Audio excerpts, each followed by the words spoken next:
Yeah, so why don't we just let's just pray real quick and just ask God to be in this, and then we'll move through the video. So, Father God, we just thank you. We thank you so much for this continued community that we have, that we can come to you and we can continue to walk through these next steps and continue to have things revealed to us as we are 3 weeks out of base camp. I mean, it's just amazing to know that that what happened at base camp is continuing to happen each and every day as we're with our families. And so, God, we just ask that you're in this, that it's about you, it's not about us, and that you can continue to reveal to us what you need for us to see. God, we thank you so much for all that you've done and all that you continue to do. So, man, let's watch this video and just enjoy this time that we have with you and just be filled with the Spirit as we do. It's in Jesus' name we pray. Amen.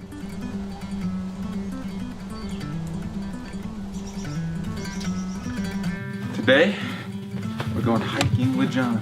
Taking us up there, and hopefully, my lungs don't give out in the high altitude. Wasted on the run. Well, you know you've got that soul, my brother. Why you trying to hide? In the heart is a beast that'll keep you bleeding. Learn to let it lie.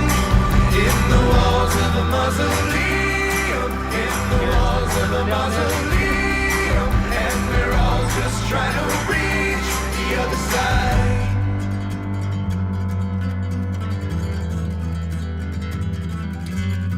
We're hiking in Colorado. That's altitude.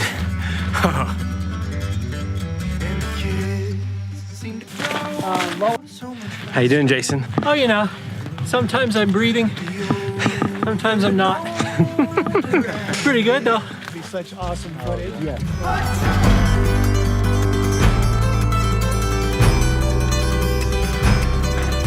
I thought I was tired earlier. Where's all the oxygen? We were all hurting from the altitude. Well, everybody except for John, who, let me remind you, is at least 20 years older than each of us.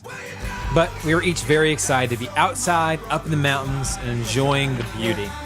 Because the reality is, there's just something about when you go out and you do all the hard work and you climb, and you get up above it all, that helps you see beauty in a whole new way. You know, you're able to look back, see where you've been, see how far you've come. It's really a beautiful thing. And beauty is actually what we're getting ready to talk about. There is nothing more powerful than beauty. I mean, beauty, right, reaches deep into our story. Beauty reaches deep into Eve's attraction, Eve's allure, right? So what's been your story with beauty? Like sexuality, beauty, attraction? I was probably barely 13, and I was doing some, I think, research for a school project on the computer. And I don't even remember what I searched for, but I found something I wasn't looking for. And I'm like, oh, and I'm like, I've never seen that before. You know, it was porn. Yeah. And that began, you know, at least it was like 6 years of just not being able to tell anyone, feeling like I'm living two lives. Couldn't tell my parents, felt like I was crazy, you know, the only person. Yeah. And so that was like my initiation into the beauty of a woman. And I remember the power of it. I don't even know that I understood sexuality or any of that stuff, but I just remember the power of Eve's beauty. And it's important to acknowledge that. Like, we are wired to react to that, you know? Yeah. Right? Genesis, Adam names the animals, right? And then goes to sleep. God takes a rib out. Adam wakes up, and there is a naked goddess standing in front of him, right? Nobody's broken. Nobody's wounded. Nobody's sinned. Nobody's fallen, right? So she is a goddess. Eve is powerful, and Eve is mysterious, isn't she? Yeah. When you think about Eve, woman, loving her, living with her, where's the confusion? Where do you get tripped up with her? It's honestly knowing what she longs for, honestly, because I know that as men, we have those natural things that we long for, like the aggression, competition, whatever it is. Knowing what is that for her? And Christy might be struggling with something. And so then I end up seeing Christy in that moment as like a mission to solve or to finish, rather than this woman to just love. 2 things to know about every woman, okay? Lovers, wives, daughters, as they come along, moms, okay, friends. First off, her question. Just like every little boy has a question, every little girl has one. And if you'll just watch the games they play and the stories they love and kind of how they relate, especially to daddy, right? Their question is, will I be loved? Will I be loved? Will I be chosen? Will anyone fight for me? Will I be a priority, right, to anyone? And if you listen to the story of her life, okay, you'll hear these 2 key things. Her question is, will I be loved? And you need to know her wound. Somewhere in her story will be, you are not loved, you are not seen, you are not chosen. And you begin to see how that starts playing out in marriage, right? I did the same thing you're doing. I got married and I'm like, single life with sex, right? This is great, you know? And I was completely oriented on my world. It was work, and then it was mountain biking and joy and doing the stuff I love. And the message I'm sending to her is, you're not a priority, and you probably are being abandoned right here, right now, like emotionally, right? Can you see that? Yes. Right? And how does she respond to that? She's so upset, hurt. Horrible, right? When we were talking about a man's search for validation the other day, we didn't get a chance to connect that to the woman. But can you see how you might be looking to your woman to validate you, make you feel good about yourself, right? Say, honey, I think you're amazing. Yeah. Sure. Wow, you're fantastic. You see that playing out? Yeah. How? When she tells me that she appreciates me or anything like that, that speaks worlds to me. And a lot of times when that's lacking, I feel like she's not communicating that. Then I find I'm frustrated with her because she's not affirming me in the way that I think I might want. Yeah. Right. Yeah, dude, you said it. I mean, when she is saying it, you feel amazing. I feel like I'm Superman, like I'm the greatest guy ever. And when she's not saying it, I get mad at her for it. I'm like, oh, well, what the heck? You don't love me anymore? I'm not this great man that you said I was yesterday, Or not, maybe sometimes not even upset, but I'll just get down on myself. Yeah, Like, yeah. I'm not like too worried about her saying things. It's more about doing things for me. Yeah. I'm like, hey, baby, it's been a while. You know what I'm talking about? Yeah. And here's where it gets real messy, is when we were talking about our woundedness as men, however that's come, whether it's dad, brothers, life experiences, just, however the woundedness comes, most of us are still hurting inside. That's the truth, right? This is a brutal world. And it's a world at war, and you take a lot of shots, right? You take them at work, right? And sometimes you can take them financially, you take them in your health. There's a lot of shots we take. And then Eve comes along, and she looks like the answer, right? She can tell me who I am as a man. She can make me feel good as a man, right? And she can ease this ache in me, right? That's the allure of the whole sexuality kind of porn thing, right? This is such good news, by the way. It has nothing to do with sex. What we're doing is we're taking our aching hearts there for love, for mercy. She just makes you feel better for a while, right? Yeah. Yep. And we're taking our question there, like, make me feel better as a man. I'm beat up. I'm not sure who I am, right? And then Eve walks in the room and something in you feels alive as a man, right? So then it's click, click, click, click, click. I need more of that. You kind of give me more of that. And you kind of look back on your story now and see how it wasn't really about sex. It was about what? It was about feeling like I'm a man. Like I'm good. I'm accepted. Yeah.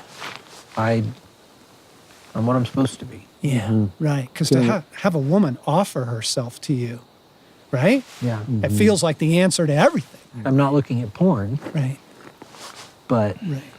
am I ever relying on my wife to do for me what porn did? And the answer is, of course you are. We all are, right? Like, come on, we're in a process, we're in a journey, right? We're becoming more whole, but like, there's a lot of time still that we look to her. And just, here's another way to come at this. What are the conversations you cannot have with your wife?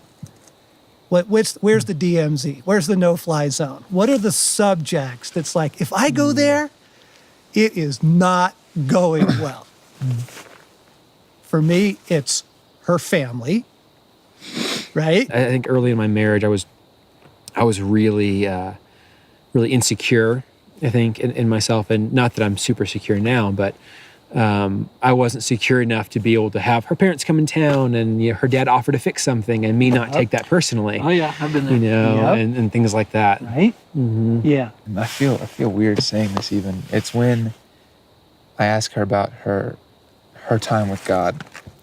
If I notice like, she hasn't been reading the Bible recently, approaching that is like I'm trying to tiptoe around bear traps or something. It's like, whoo, it almost always ends up in a fight. Because I don't want to come off like I'm trying to teach her, like show her the right way, or like I'm so good and you're not right now. That's it for me. That's it for me. Yeah. If I think there was a better way she could have handled something with one of our kids, or I'll even say, it might even be just adding salt to a meal. Yep. But whenever I bring criticism, that the way I put it is, it doesn't end well for me. Yeah. Especially with a story where fixing her has kind of been part of the tension. Yeah. And then anything begins to feel like that. Right. Salt and pepper can feel like that. Right. Yeah, exactly. Because again, the message, men fear failure, women fear rejection. And that's why, like, money, right? Money isn't about money to women. Money isn't about money to men, right? Money is all about failure or not for men, succeed or fail. And for women, it's about security, right? Are we secure? Are we going to be good? And the tensions can get in there when we're just bringing our failure fear and we're not paying attention to her insecurity, fear, right? And so you can take that and just begin to apply it to money and in-laws and sex, right? Like, and what I loved, when we were on the hike, you were talking about kindness. Basically, I forever didn't want to go to counseling, and finally I was like, okay. And that decision alone was crazy big for me. Yeah. And the first thing she said was, sometimes couples just realize they haven't really been kind to each other. Yeah. And I was like, I've just been trying to make this look how it's supposed to look. Yeah. I've just been trying to make everything right, not kind. Yeah, exactly. Yeah. Because the kindness creates an environment where she feels safe, right? And then you can talk about money. Then you can talk about mom and dad, right? Then you can talk about vacation or career shift because she feels safe, right? You want to create an environment where she knows that her worst fear isn't going to happen, right? I'm not going to be abandoned. I'm not going to be rejected here. I'm not going to experience pain here. I'm safe. He's a kind man, right? And that creates an environment where you can move into the difficult things. The more that we're able to not bring our question to her, right? The more that we're not asking her, and I mean any her, to heal our aching soul, we kind of take those things, we bring those things to God. We invite his love, we invite his fathering into that, right? And then we're able to come to our women, our wives, the women that we love with strength, right? We come to offer our strength. And I think if we're honest, that DMZ, that no-fly zone, has a whole lot more to do about us, actually, than about her vibe and kind of what she's putting off, because we are afraid to go there. We would rather leave those areas off limits. But see, a man is defined by courage. A man loves courageously. And so we say, baby, I'm going there for you. Like, I will risk that for you because I want to love well. I want to be your man. I want to come through for you. This may not go well the first time around. That's okay. I'm not going anywhere. I will move into the difficult terrain on behalf of love.